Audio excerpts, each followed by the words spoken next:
Jewish opus has an amazing amount of literature.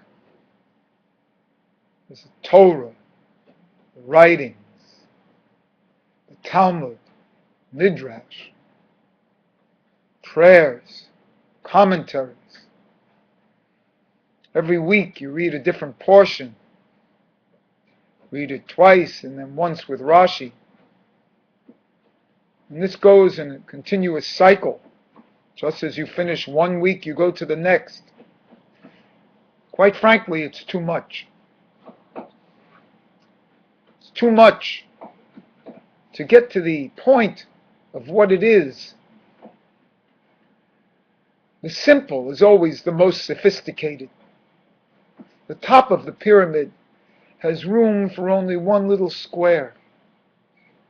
It's the base that's enormously complicated. I feel this way that we must reduce the level of input that we take from the Jewish opus to get its essence, to get its melody, to get its theme. What's really being said here?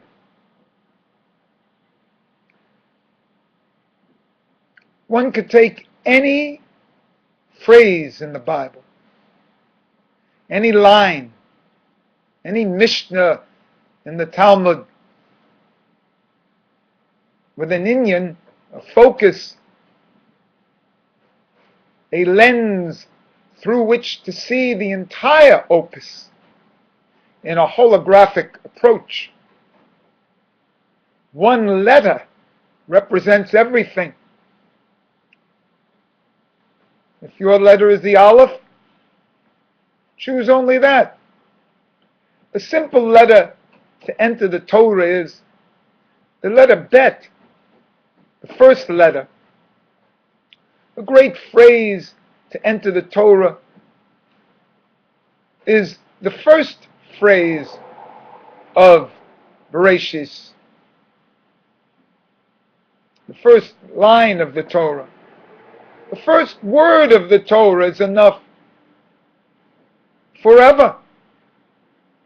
Analysis forever. Bereshis, Barashit, created 6. Is that the letter Vav? Or is that the letter Hey spelt out? Hey Aleph? Is it both? What is a bara? Why does the Torah start with the letter Bet? This letter Bet that has 3 sides. This is enough forever. And in the miraculous approach, by knowing one word, one letter, one phrase, one portion, you know everything. Keep it simple. We've become so sophisticated in modernity, with 10 billion Google searches, 4,000 friends on Facebook, that we've forgotten there's a simplicity that's lost. One must believe that he's exited Mitzrayim, Egypt, every day. Something I saw in an old prayer book just this morning that made me focus on this is the portion of the manna from heaven. How each day the man came down without work, without toil. Your food comes down for you from the heavens, from Hashem. All we have to do is collect it. Another thing that we forget is where healing comes from. We get healed from Hashem. The refuah, the healing, is from Hashem. who may use doctors as his shliachs, as his means for the healing. But the healing doesn't come from the doctors. It comes from Hashem. This simplicity of understanding is a completely different focus in how we are going to approach health and longevity from now on. Now that Google has entered the search, I like that one, has entered the search for longevity, the secrets of longevity. One always feels that one can find everything in statistics, in multiplicity, rather than in the simple arithmetics of 0 and 1, which makes up their entire opus of multiplicity. The binary system of 0 and 1, of the levels of Hashem, of the levels of us, that we're divided into 2, that 2 is really a 1 and a 0. So it's really a 1 that's 2. These excursions from simplicity, from the essence, from the source. So I ask you to examine these few words that I've said here and redirect. Use a big eraser.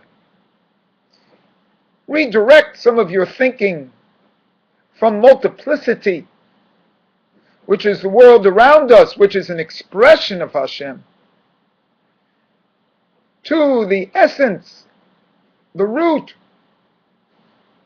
When we approach sadness in our daily life because we've lost touch with the root,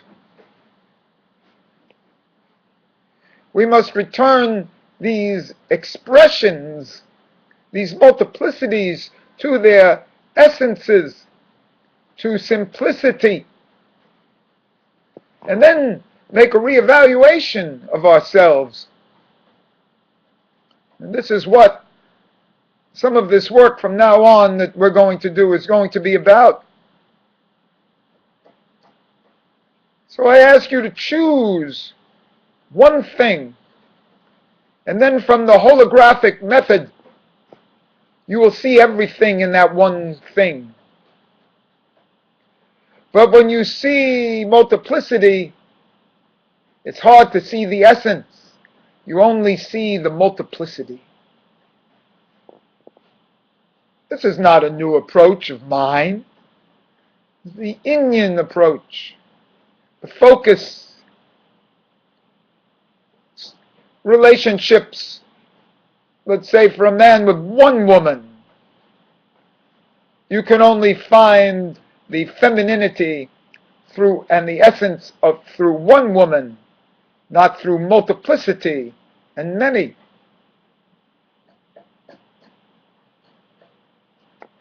It has to do with kavana in prayers.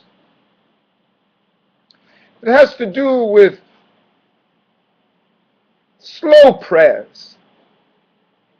Don't rush. Say the Shema slowly. Say each word.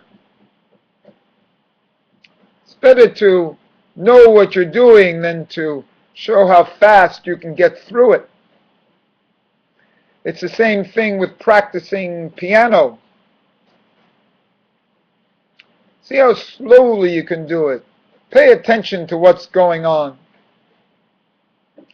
In other words, a simple approach, which sounds radical in today's society. Keep it simple. Simple is the most sophisticated. Let's not forget that. I'm not telling you to be foolish. I'm telling you how to be sophisticated. And to be sophisticated, you must keep things simple.